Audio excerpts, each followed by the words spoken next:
விநாயகர் வயிறு முட்ட சாப்பிட்டு மீதமிருந்த பதார்த்தங்களை எடுத்துக்கொண்டு வீடு நோக்கி கிளம்பினார்.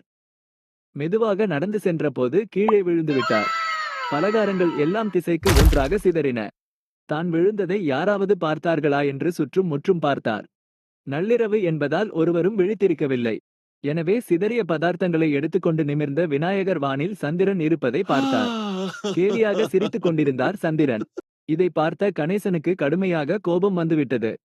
என்னை பார்த்தா சிரிக்கிறாய் என்று கேட்டார். அதற்கு சந்திரனும் சிரித்துக்கொண்டே பெரிய தொந்தியையும் யானை முகத்தையும் பார்த்தவுடன் எனக்கு சிரிப்பு வந்தது என்றார்.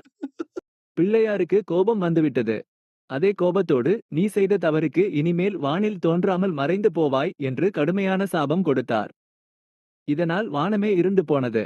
தன் தவறை உணர்ந்த சந்திரன் விநாயகரிடம் மனமறிந்த மன்னிப்பு கேட்டார். கோபம் தணியாத விநாயகர் இன்று முதல் 15 நாட்களில் நீ மெல்ல மெல்ல தேய்ந்து முழுமையாக மறைந்து விடுவாய். ஒரு நாள் முழுக்க நீ மறைந்தே இருப்பாய். அடுத்த 15 நாட்களில் நீ வளர்ந்து முழு உருவத்தை அடைந்து ஒளி வீசுவாய். ஆனால் அதுவும் ஒரு நாள் தான் என்று சாப விமோசனம் அளித்தார்.